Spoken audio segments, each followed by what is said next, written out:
किस्मत और मौकेकों का इंतजार करना छोड़िए, अपनी मेहनत से खुद के रास्ते बनाइए, क्योंकि सफलता का कोई शॉर्टकट नहीं होता।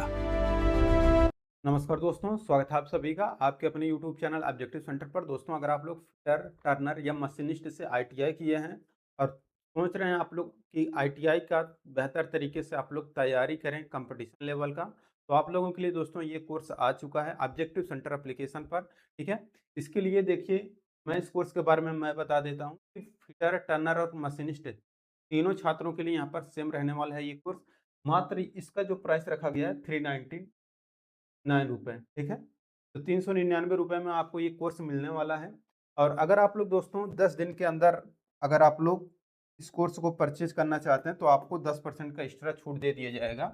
10% का अगर आप लोग डिस्काउंट चाहते हैं, हाँ, यहाँ पर आप लोग TARGET टारगेट आप लोगों को कूपन कोड यूज करना है। ठीक है, तो टारगेट कूपन कोड यूज करेंगे तो आपको यहाँ पर 10% का एक्स्ट्रा इसमें छूट मिल जाएगा। अब देखिए, इस कोर्स के साथ आपको क्या क्या दिया जाएगा। देखिए, इस कोर्स के साथ आपको दिया जाएगा वीडियो लेक्चर। जितने भी चैप्टर आपके रहेंगे उसके वीडियो लेक्चर आपको देखने को मिलेंगे। सबसे पहले थ्योरी पूरा डिटेल में बताया जाएगा। ठीक है, और इसके बाद आपको जो भी क्लास समाप्त होता है जैसे ही आप लोगों को उसका PDF प्रोवाइड किया जाएगा। साथ ही साथ आप लोगों को इस कोर्स के साथ टेस्ट सीरीज भी प्रोवाइड किया जाएगा प्रत्येक चैप्टर का। ठीक है, जो कि कंपटीशन लेवल के लिए काफ़ी महत्वपूर्ण क्वेश्चन रहेंगे। तो ये सब आपको देखने को मिलेगा। 12 महीने की वैलिडिटी रहेगी। ठीक है, ये मैंने आपको बता दिया है। अब देखिए दोस्तों, ये जो कोर्स है आज से शुरू हो रहा है और ये जो चलेगा 6 महीने तक चलेगा। ठीक है, तो आज से समझ लीजिए 6 महीने आपको टाइम देना है। 6 महीने के अंदर पूरा का पूरा जो आप लोगों का कोर्स है वो समाप्त हो जाएगा और आप लोगों का स्टैंडर्ड ऐसा हो जाएगा कि किसी भी एग्जाम में बैठेंगे तो आप लोगों का सिलेक्शन पक्का होने वाला है। ठीक है, इस लेवल का आपको यहाँ पर पढ़ाया जाएगा। ठीक है, अब देखिए, ये तो हो गया। अब देखिए, इसके अंतर्गत जो आप लोगों का सिलेबस रखा गया है तो सिलेबस के बारे में भी डिस्कशन कर लेना है। उससे पहले मैं बता दूं कि अगर आप लोगों को परचेज करना है तो आप लोग कैसे करेंगे। आप लोगों को इसकी भी समस्या आ रही होगी कुछ लोगों को, क्योंकि कुछ लोग हो सकते हैं नए हों। तो यहाँ पर मैं आप लोगों को बता देता हूँ। आप लोग करना क्या है कि गूगल प्ले स्टोर पर आपको ऑब्जेक्टिव सेंटर आप लोगों को सर्च करना है। क्या सर्च करना है? Objective centre. जैसे आप लोग ऑब्जेक्टिव सेंटर सर्च करते हैं, आपके सामने ऑब्जेक्टिव सेंटर का ये जो ऑफिशियल एप्लीकेशन है वो आ जाएगा। आप लोग दोस्तों इसको डाउनलोड कर लीजिएगा और आप लोग इसको 5 स्टार रेटिंग दे दीजिएगा। जैसे ही दोस्तों आप लोग एप्लीकेशन डाउनलोड कर लेते हैं और उसमें लॉगिन कर लेते हैं, लॉगिन करने के बाद जो आप लोगों का इंटरफेस है कुछ तरीके से ओपन हो जाएगा। उसके बाद दोस्तों यहाँ पर आपको एक दिखेगा पेड कोर्स का ऑप्शन। पेड कोर्स वाले सेक्शन में जाकर के आप अपना पेड कोर्स ले सकते हैं। देख सकते हैं, जैसे ये objective centre application play store से डाउनलोड कर लिए, ओपन वाले बटन पर क्लिक करेंगे, लॉगिन करेंगे। इसके बाद जो आप लोगों का पेज है कुछ तरीके से ये ओपन हो जाएगा। उसके बाद आपको यहाँ पर पेड कोर्स वाले सेक्शन में जाकर के आप अपना इस पेड कोर्स को ले सकते हैं। ठीक है, अब मैं आप लोगों को ये भी बता दूं, अगर आप लोगों को कोई कूपन कोड यूज करना है तो आप लोग यहाँ पर TARGET, तो टारगेट बैच है आप लोगों का ये। ठीक है, तो टारगेट बैच में आप लोगों को टारगेट लिखना है। इसके बाद आप लोगों को यहाँ पर 10% का डिस्काउंट आपको मिल जाएगा और ये जो ऑफर है सिर्फ और सिर्फ 10 दिन के लिए वैलिड है। ठीक है, और देखिए, ये जो कोर्स की वैलिडिटी रहेगी, यह आपकी वैलिडिटी रहेगी कोर्स की 1 साल के लिए वैलिडिटी रहने वाली है। ठीक है, आप लोगों का जो कोर्स है वो 6 महीने में पूरा कंप्लीट करा दिया जाएगा, लेकिन वैलिडिटी आपकी 1 साल की रहने वाली है। ठीक है, अब चलिए हम लोग बात कर लेते हैं कि हम लोग कौन कौन से चैप्टर पढ़ेंगे। देखिए दोस्तों, यहाँ पर जो आप लोगों का इंडेक्स है वो यहाँ पर दे दिया गया है।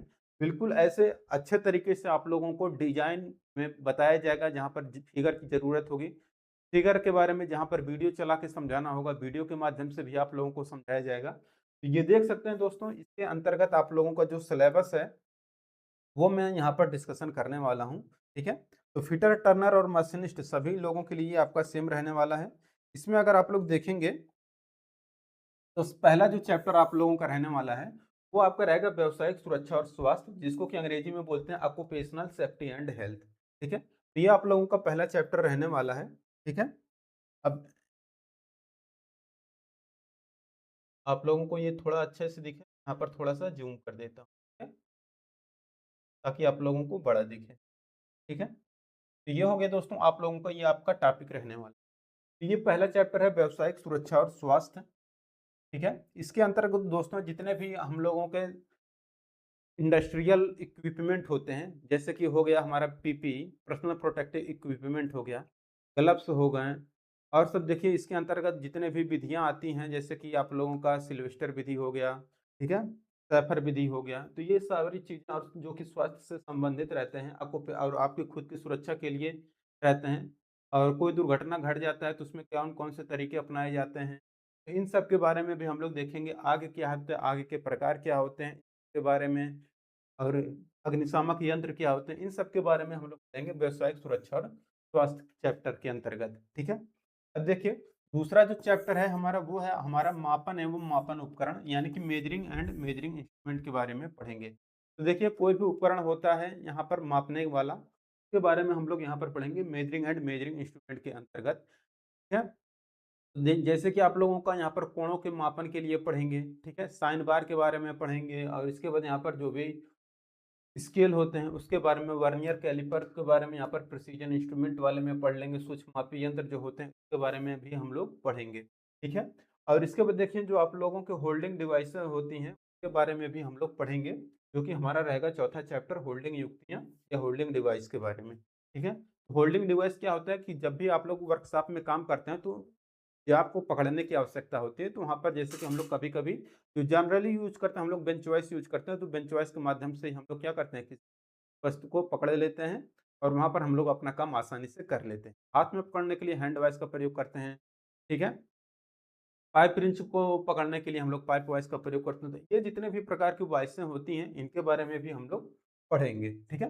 अब देखिए जब भी हम लोग जॉब, यानी कि जो हमारा वर्क पीस रहता है, उस पर हम लोग कार्य करते हैं। तो जब भी हमें कोई काम करना होता है, तो हम लोग क्या करते हैं, सबसे पहले मार्किंग करते हैं, ठीक है? तो कैसे मार्किंग किया जाता है, उसका उपकरण क्या होता है, इन सब के बारे में हम लोग यहाँ पर पढ़ेंगे मार्किंग एंड मार्किंग टूल्स में, ठीक है? उसके बाद जो अगला जो चैप्टर है, वो है हमारा हैंड टूल। तो कॉमन हैंड टूल के बारे में हम लोग पढ़ेंगे, ठीक है? जैसे कि आप लोग कॉमन हैंड टूल में सबसे पहले आप लोगों को आ जाता है हैमर। हैमर बहुत ही इम्पोर्टेंट चैप्टर है, जो कि हम लोग कॉमन हैंड टूल के अंतर्गत पढ़ेंगे। तो कॉमन हैंड टूल में सबसे पहले हैमर हम लोग पढ़ेंगे, बाकी और जितने भी टूल होते हैं, उन सबको भी हम लोग, जो हाथ से काम किए जाते हैं टूल, वो सारे यहाँ पर हम लोग पढ़ेंगे। तो ये हो गया, हैंड टूल भी आपके कई प्रकार के होते हैं, उन सभी के बारे में हम लोग पर देखेंगे, ठीक है? अब देखिए, अगर आप लोगों का जैसे हैंड टूल वाला चैप्टर खत्म होता है, ठीक है? तो इसके बाद हम लोग पढ़ेंगे कॉमन एंड स्पेशल फाइल के बारे में। अच्छा देखिए यहाँ पर आप लोग जो बुक पढ़ते हैं उसमें देखेंगे, जो आप लोग चैप्टर आता है हैंड टूल के बाद आप लोगों का जो चैप्टर आता है वो आता है आपका कटिंग टूल। क्या आता है? कटिंग टूल, ठीक है? तो कटिंग टूल का आप यहाँ पर चैप्टर आता है। तो इसके अंतर्गत देखिए आप लोगों को कटिंग टूल चैप्टर ज़्यादा बड़ा ना हो, इसलिए हमने इसको 3 पार्ट में डिवाइड कर दिया है। अब अगर ये कटिंग टूल वाला जो चैप्टर है, इसमें तो सबसे पहले कॉमन एंड स्पेशल जो फाइल यानी कि रेतियाँ होती हैं, इनके बारे में हम लोग पढ़ेंगे। टीजल यानी कि जो छैनी होता है और स्क्रैपर होता है, तो दोस्तों हम लोग अलग चैप्टर में पढ़ेंगे।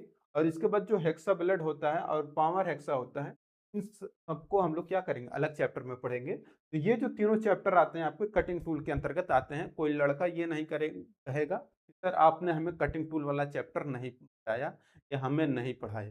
ये जो कटिंग टूल वाला चैप्टर है, हमने इसको 3 पार्ट में डिवाइड कर दिया है, ठीक है? ताकि आप लोगों का चैप्टर ज़्यादा लंबा ना हो, वीडियो ज़्यादा लंबा ना बने, वरना आप लोग क्या करते हैं, डिमोटिवेट हो जाते हैं कि इस चैप्टर में इतना सारा वीडियो हो गया, कि इस चैप्टर को यहाँ पर डिवाइड किया गया है, ठीक है?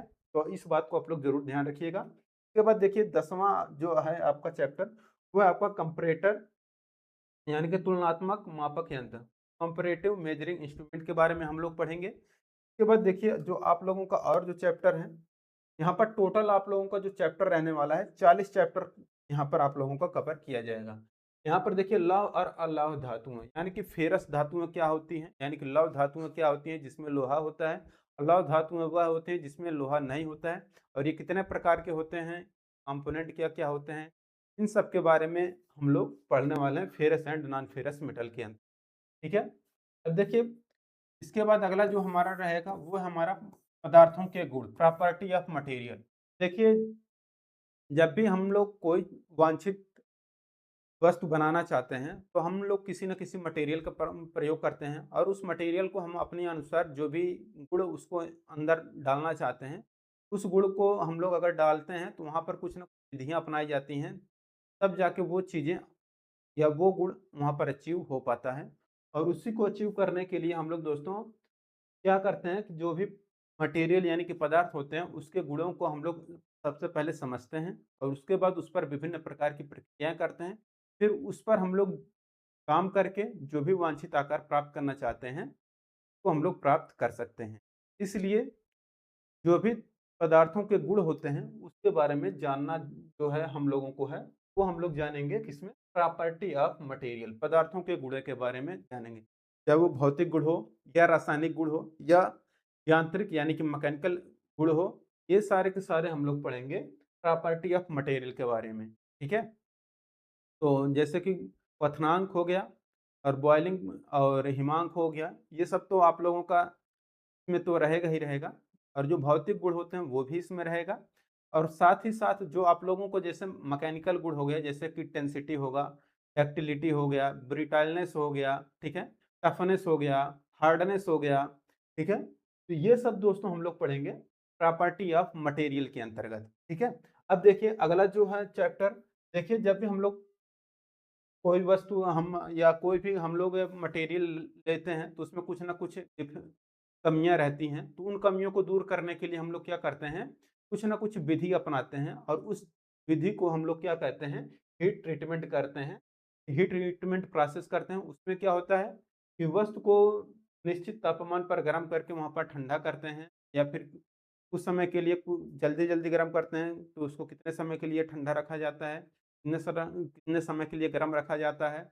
बहुत सारी इसमें विधियाँ होती हैं हीट ट्रीटमेंट प्रोसेस के अंतर्गत, तो इसके बारे में हम लोग पढ़ेंगे जैसे कि नॉर्मलाइजिंग हो गया, अनिलिंग हो गया, ठीक है? इन सब के बारे में यहाँ पर आपको देखने को मिल जाएगा, ठीक है? क्विंचिंग हो गया, ठीक है? अब देखिए लिमिट फिट टॉलरेंस, तो लिमिट फिट टॉलरेंस ये भी बहुत इंपॉर्टेंट क्वेश्चन हो जाता है, इसके बारे में भी हम लोग पढ़ेंगे, ठीक है? लिमिट क्या होता है, फिट क्या होता है और टॉलरेंस क्या होता है। इसके बाद देखिए गेज के बारे में पढ़ेंगे, तो गेज से काफ़ी ज़्यादा क्वेश्चन पूछते हैं, ठीक है? तो ये अक्सर एग्जाम में ये आता रहता है गेज वाला चैप्टर से, तो गेज क्या होता है और ये कितने प्रकार के होते हैं, सभी के बारे में हम लोग पढ़ेंगे, ठीक है? और सबसे फेमस आप लोग इसमें देखते हैं स्टैंडर्ड वायर गेज, ठीक है? उन सब के बारे में भी फिगर सहित पूरा डिटेल में हम लोग पढ़ने वाले हैं। तो बस देखिए जो 16वां चैप्टर है वो आपका रहने वाला है ड्रिल और ड्रिलिंग मशीन।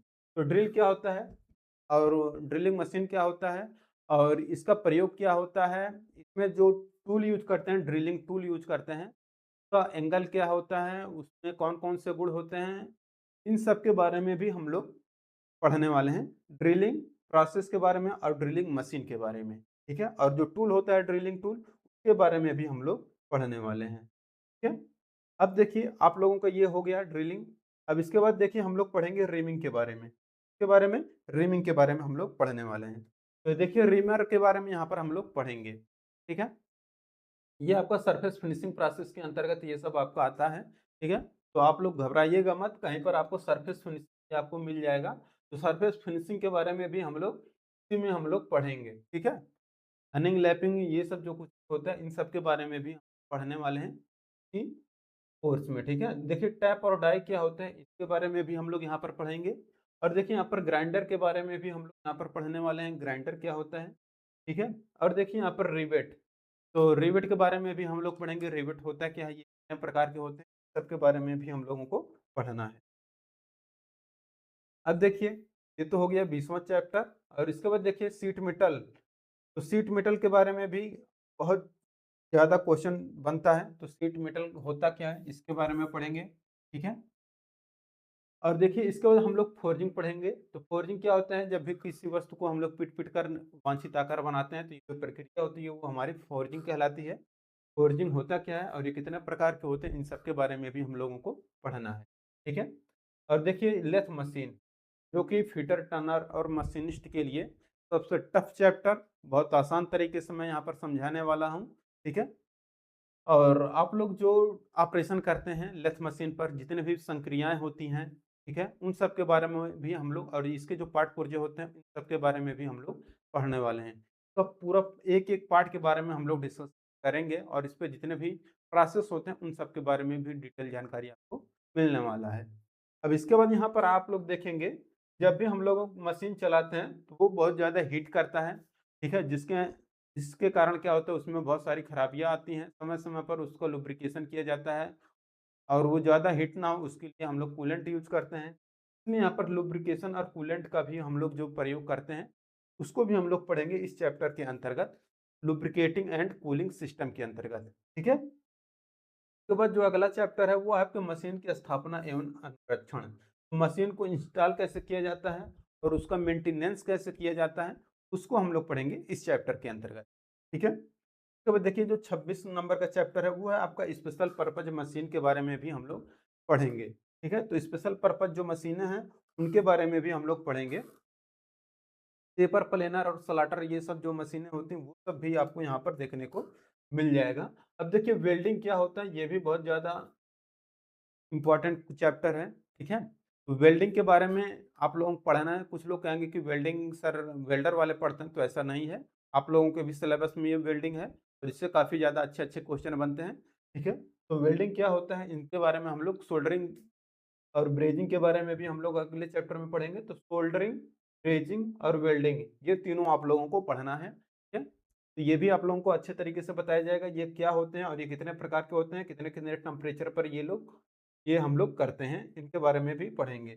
स्क्रू और स्क्रू थ्रेड के बारे में भी हम लोगों को यहाँ पर पढ़ना है, ठीक है? तो जितने भी प्रकार के स्क्रू होते हैं और उसके थ्रेड होते हैं और इसके क्या एंगल होते हैं, ठीक है? इनके बारे में हम लोग पढ़ेंगे और इसका उपयोग कहाँ पर किया जाता है, ये सब कुछ हम लोग जानने वाले हैं। उसके बाद देखिए तीसरा जो चैप्टर है नट और बोल्ट, जितने भी प्रकार के नट बोल्ट होते हैं, इनके बारे में हम लोगों को अध्ययन करना है। अब इसके बाद देखिए अगला जो चैप्टर है आप लोग देखिए यहाँ पर, अगला चैप्टर है यहाँ पर लॉकिंग डिवाइस। तो जो भी आपकी लॉकिंग डिवाइस होती है, उसके बारे में हम लोग देखेंगे। उसके बाद जो 32 नंबर का जो चैप्टर है की और Carter joint and Carter joint के बारे में भी हम अध्ययन करने वाले हैं। तो अभी देखिए आप लोगों का जो सरफेस फिनिशिंग प्रोसेस होता है, ठीक है? हनिंग लैपिंग ये सब हम लोग पढ़ने वाले हैं यहाँ पर देखिए। और देखिए प्रोटेक्शन ऑफ फिनिश्ड सरफेस, ठीक है? तो जो हमारे परिष्कृत सतहें होती हैं, तो हम लोग सुरक्षा कैसे करेंगे, उनके बारे में भी हम लोग यहाँ पर इस चैप्टर के अंतर्गत पढ़ेंगे। 35 नंबर का जो चैप्टर है वो है आपका पाइप और पाइप फिटिंग के बारे में, ठीक है? तो पाइप और पाइप फिटिंग के बारे में हम लोग यहाँ पर पढ़ेंगे। देखिए जिग और फिक्सचर होते क्या हैं, ये कितने प्रकार के होते हैं और इसका क्या-क्या काम होता है, इन सब के बारे में भी हम लोग देखने वाले हैं। अगला जो चैप्टर है वो देखिए आप लोगों का क्या है, अगला चैप्टर है आपका बियरिंग। तो जितने भी प्रकार के आपके बियरिंग होते हैं, ठीक है? इनका हम लोग फिगर सहित अध्ययन करेंगे और इसका उपयोग क्या हाँ होता है, के बारे में भी हम लोग अध्ययन करने वाले हैं। शक्ति पारेषण यानी कि पावर ट्रांसमिशन के बारे में हम लोग पढ़ेंगे, चाहे वो बेल्ट ड्राइव हो, चैन ड्राइव हो या गियर हो या रैक एंड पिनियन हो, ठीक है? इन सब के बारे में भी हम लोग अध्ययन करने वाले हैं और गियर कितने प्रकार के होते हैं, ठीक है? उनका जो फार्मूला यूज़ किया जाता है, गियर ट्रेन का हो गया, गियर रेशियो का हो गया, ये सब हम लोग इसके अंतर्गत पढ़ने वाले, ठीक है? वेलोसिटी रेशियो हो गया। देखिए मटेरियल हैंडलिंग के बारे में हम लोग पढ़ने वाले हैं। उसके बाद जो आप लोगों का लास्ट चैप्टर रहेगा हाइड्रोलिक एंड न्यूमेटिक सिस्टम के बारे में, ठीक है? तो ये हो गया सब कुछ, आपको चैप्टर देखने को आपको मिल जाएगा, ठीक है? तो ये सारी की सारी चीज़ें आपको मिलने वाली हैं इस कोर्स के साथ और मैं गारंटी के साथ कहता हूँ अगर आप लोग इतना पढ़ लेते हैं तो आप लोग किसी भी एग्ज़ाम को देने के लिए पूरा रेडी हो जाएँगे, ठीक है? अगर आप लोग दोस्तों रेलवे एएलपी की तैयारी कर रहे हों, ठीक है? जो कि उसमें टेक्निकल आता है, उसके लिए भी ये आप लोग कोर्स ले सकते हैं। सेल के लिए भी ले सकते हैं, आईयूसीएल के लिए भी ले सकते हैं, एनएमडीसी के लिए भी ले सकते हैं और एनसीएल नॉर्दर्न कोलफील्ड लिमिटेड के लिए भी ये ले सकते हैं आप लोग और डीआरडीओ वाले भी छात्र हैं, बार्क वाले छात्र हैं, एनपीसीआईएल वाले छात्र हैं, ठीक है? ये सारे के सारे छात्र ले सकते हैं इस कोर्स को क्योंकि इसमें पूरा डिटेल ऐसा बताया गया है कि कोई भी चैप्टर आपका छूटने वाला नहीं है, ठीक है? तो ये हो गया दोस्तों आप लोगों का और मैं आप लोगों को बता दूं कि आप लोग जब भी पढ़ाई करें तो पूरा कंप्लीट तैयारी के साथ पढ़ाई करें क्योंकि बहुत सारे छात्र ऐसे होते हैं जो कि एग्जाम देने जाते हैं तो क्या कहते हैं सिलेबस देखते हैं तो वो तो ठीक है, सिलेबस के अनुसार आप लोग पढ़ें, बहुत अच्छी बात है। लेकिन आप लोग सोचते हैं कि उस सिलेबस के अंदर भी हम लोग सिर्फ़ मेन पॉइंट हम लोग पढ़ लें, तो इसीलिए आप लोग यहीं पर गलती कर देते हैं। अगर आज के ज़माने में अगर आप लोग एग्ज़ाम देने जा रहे हैं, तो पूरा कंप्लीट जो आप लोगों का सिलेबस है, उसको पढ़कर जाइए। अगर कोई चैप्टर छोड़ के जाते हैं, तो समझिए आप लोगों का सिलेक्शन नहीं होने वाला है, क्योंकि आजकल इतना कट ऑफ हाई जाता है, तो आप लोगों को भी पता होगा कट ऑफ हाई होने की वजह से आप लोग अगर कोई भी चैप्टर अगर आप लोग छोड़ रहे हैं, तो समझिए आप लोगों का सिलेक्शन नहीं होने वाला है।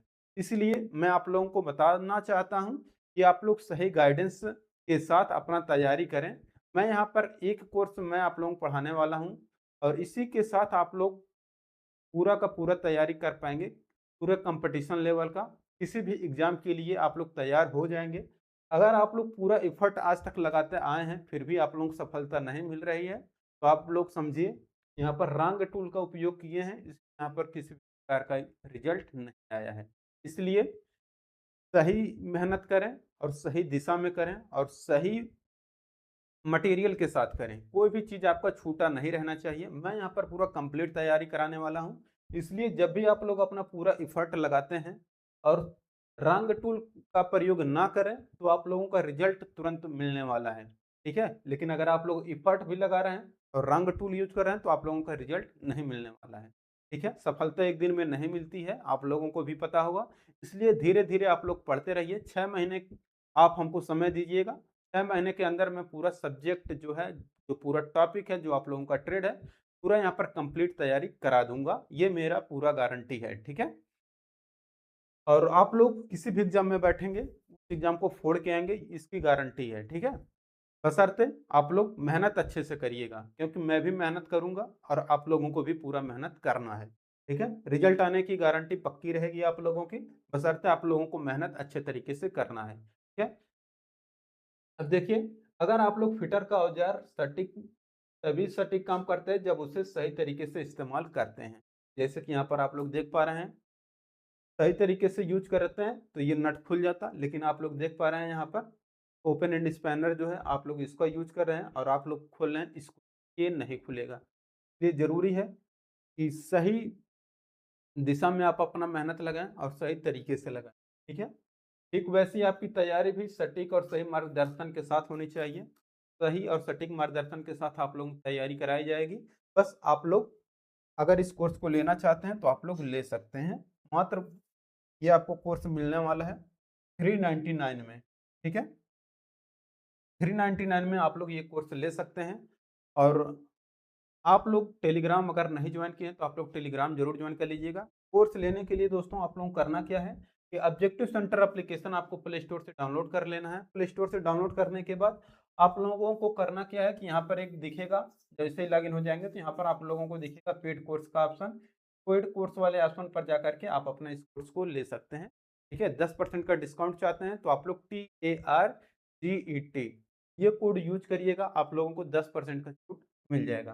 यहाँ पर देख सकते हैं टारगेट, अगर आप लोग कूपन कोड यूज करेंगे तो 10% का जाएगा, ठीक है? और वीडियो अगर अच्छा लगा तो वीडियो को जरूर लाइक करिए और अपने दोस्तों के साथ शेयर करिए। मिलेंगे नेक्स्ट वीडियो में। Thank you.